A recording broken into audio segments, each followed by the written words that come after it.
Bonjour et bienvenue dans cette nouvelle vidéo d'actu territorial. Je vous souhaite une bonne rentrée à tous. J'espère que l'été était bon, que vous êtes bien reposés et maintenant que vous êtes d'attaque pour vos révisions de concours. Alors on commence tout de suite avec un bloc budget, globalement, que ce soit au niveau de l'État ou de la territoriale, avec un article assez intéressant sur Public Sénat sur le coût des législatives. Vous n'êtes pas sans savoir qu'il y a eu des élections législatives cet été. Je ne vais pas revenir évidemment sur les grandes actualités nationales, globales on va dire, ça vous l'avez vu, vous n'avez pas besoin de moi pour ça, même si on va le traiter éventuellement, mais sous certains angles vraiment très, territoriaux. Mais, voilà, globalement, on va pas revenir sur, les résultats, et cetera. Donc, par contre, sur le coût des législatives, on a les communes qui, font un peu la tête parce que, ça leur a coûté beaucoup de sous, évidemment. Par exemple, dans une petite commune, Pibrac, avec, 8 200 habitants, il a fallu débourser plus de 18 000 € pour organiser ces législatives et l'État, alors d'après les calculs de cette commune, devrait lui verser seulement 1 000 €. Donc c'est quand même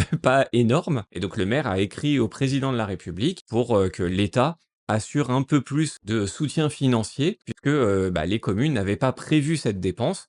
Donc, c'est un peu compliqué pour elles au niveau, budget. On apprend par la même occasion que, le code électoral prévoit qu'à chaque tour d'une élection, l'État indemnise les, communes à hauteur de 10 centimes par électeur inscrit sur les listes et ça n'a pas été revalorisé depuis des années et ce qu'on nous dit ici, ce que nous dit le délégué général de, l'association des petites villes de France, c'est que ça correspond plus du tout au, coût réel de l'organisation d'une élection. Même si, l'État ne va probablement, jamais financer le coût à 100, il serait, de bon ton d'aller vers, quand même une réforme de, ce calcul. Ensuite, on a eu pendant l'été un rapport de la Cour des comptes et bon, globalement, ce que nous dit, la Cour, c'est que la situation, elle est préoccupante. Bon, là, globalement, on n'apprend rien, mais si on va un peu plus dans le détail, la Cour estime que la trajectoire de réduction du déficit et de la dette n'est pas, crédible et donc ça, c'est, on va dire, pour, la vision, globale des choses. On verra après ce que ça a comme répercussion aussi pour la territoriale, mais, grosso modo, la Cour,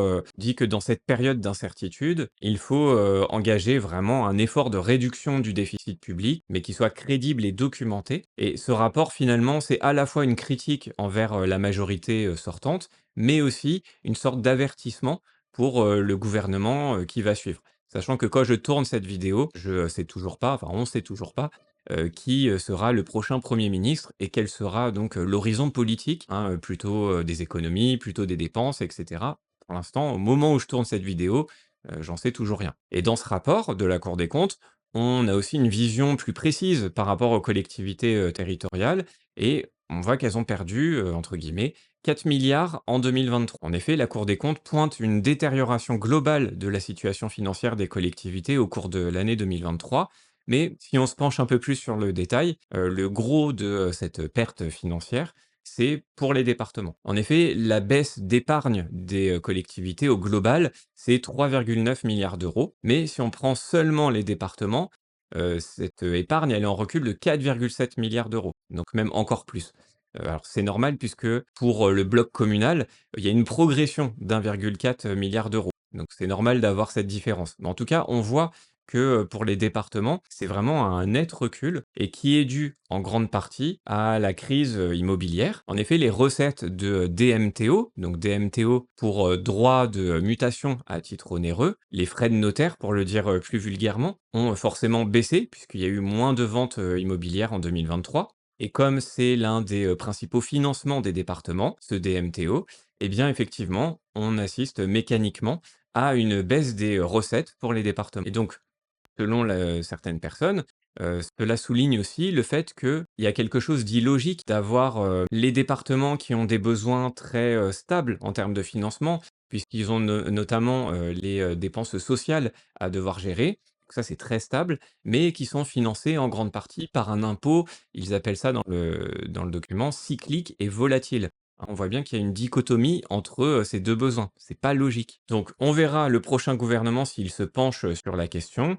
Là, je vous ai fait un résumé, très rapide pour pas que la vidéo soit trop longue, parce que évidemment une vidéo sur, 2 mois sur l'actualité de juillet-août, ça pourrait durer, des heures. Mais, là, en tout cas, ça vous donne une photographie assez rapide. Autre bloc, d'articles qu'on peut voir ensemble, c'est plus sur les institutions. Elles ont été quand même pas mal mises à mal et elles le sont d'ailleurs encore là, en ce début septembre. Certains se demandent même si on n'est pas en train de vivre une crise institutionnelle et Si vous passez un oral dans pas longtemps, il se peut que le jury ait envie de vous titiller sur, justement le fonctionnement des institutions. Donc je pense que des révisions sur, ce type de fonctionnement, peut être, tout à fait utile. Donc par exemple, dans cet article, on se pose la question de, la 5e République, de sa constitution. Est-ce qu'elle est à bout de souffle? Et donc je vous laisserai aller lire l'article pour, plus de détails, mais grosso modo, la constitution de 58, telle qu'elle est, on va dire pratiquée aujourd'hui, on est quand même bien loin de l'esprit originel de cette constitution et ça peut nous interroger sur la pérennité de ces institutions. En effet, la constitution de la 5e République, elle est pensée pour s'appuyer sur des majorités stables au Parlement. Il ne faut pas oublier qu'on vient de la 4e République, qui est à l'opposé de ça, et voilà, on l'avait pensé à l'époque plutôt pour des majorités stables. Aujourd'hui, on le voit bien, on n'est pas du tout dans une stabilité du Parlement, avec grosso modo 3 blocs très distincts. Aucun d'entre eux, n'approche la majorité absolue. C'est même pas qu'elle ne l'a pas, c'est qu'elle ne s'en approche même pas et donc chacune s'expose à des motions de censure. Donc ça, c'est une autre, notion qu'il faut, bien avoir en tête, là, en ce moment, pour les concours puisque, bah, effectivement, en ce moment, donc personne, je le disais, n'a la majorité absolue à l'Assemblée nationale et même on est bien loin de ça. Donc la motion de censure retrouve toute sa force. Et dans cet article, on revient sur cette notion. Donc je vous laisserai aller voir, pareil, ça c'est une révision importante, je pense, en ce moment. Et en effet, c'est un des moyens hein, permettant d'engager la responsabilité du gouvernement devant l'Assemblée nationale. Mais voilà, dans l'article, on va sur un petit peu plus de détails. Je vous invite vraiment à aller jeter un œil.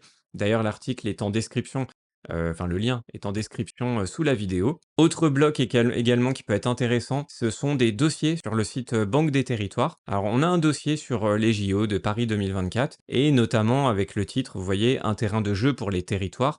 Donc sous cet angle de ce que ça peut apporter pour les collectivités.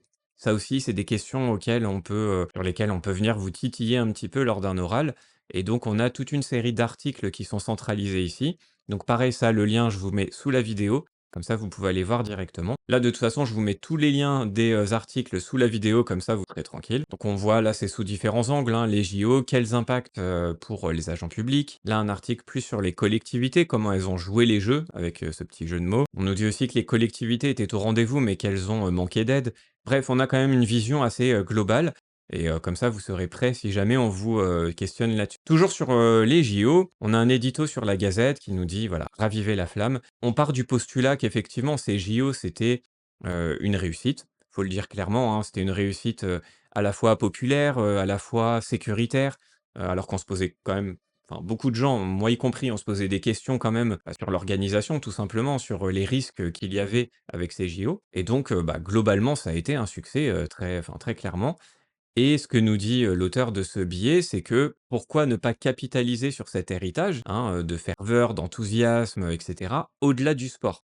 Hein, pourquoi ne pas appliquer les propos tenus par Emmanuel Macron dans L'Équipe, qui disait: «Si on n'investit pas, on ne produit pas de résultats» et donc cette, maxime, pourquoi ne pas, la transposer à l'ensemble des politiques publiques? On va le voir sur, par exemple, la prochaine actu, hein, qui est toujours un peu liée aux JO, mais sous l'angle de la santé. Effectivement, le fait d'investir plus dans notre système de santé, qui est pourtant, très envié, hein, on le voit, une joueuse américaine de rugby à 7, par exemple, pendant les JO, est, restée bouche bée en découvrant la gratuité des soins médicaux, chez nous. Mais ce que nous dit l'article, c'est que la clinique olympique, où elle a bénéficié de soins, c'est pas toute la France, très clairement.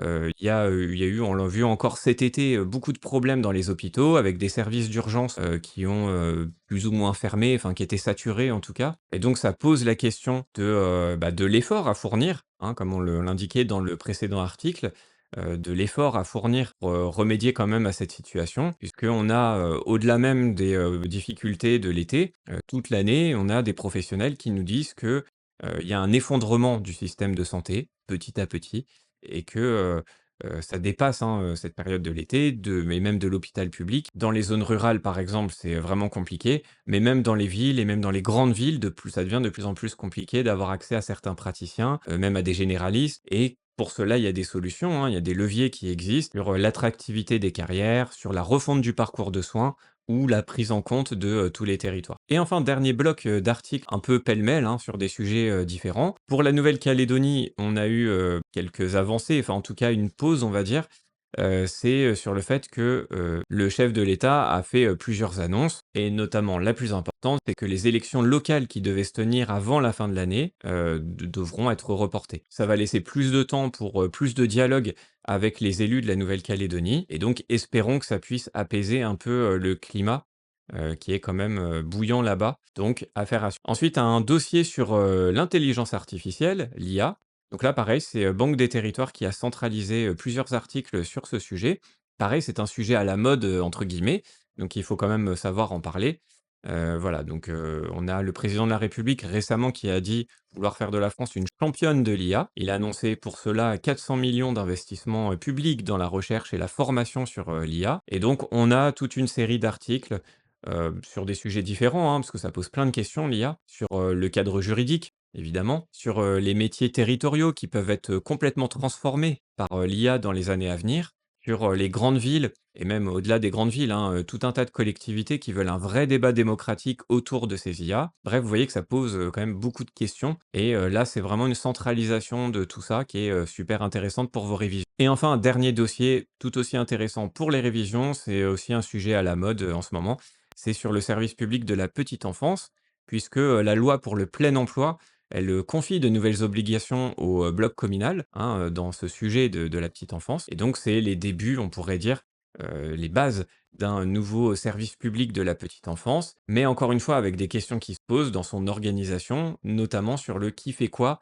entre, les communes et les intercos. Donc là, pareil, tout un tas d'articles, sur le sujet, à la fois sur la petite enfance, pure, hein, donc sur l'accueil du jeune enfant, par exemple, sur aussi, le côté juridique de la chose, sur, des questions financières aussi, évidemment. Comment tout cela va se, financer? C'est, évidemment une sacrée question. Bref, tout ça est centralisé sur cet article. Voilà ce que je pouvais vous dire pour, cette vidéo de reprise des actus territoriales. J'espère que ça vous aide à vous remettre un peu dans le bain et à vous, aiguiller vers des sujets qui pourraient, tomber lors de vos oraux. Vous avez également accès à, ma newsletter que j'envoie, tous les dimanches. Là, ça va reprendre, cette semaine, de résumé de l'actu, de la semaine. Donc c'est, sous la vidéo là, en description. C'est le premier lien sur lequel vous pouvez cliquer. Je vous laisse là-dessus et à très bientôt pour une nouvelle vidéo.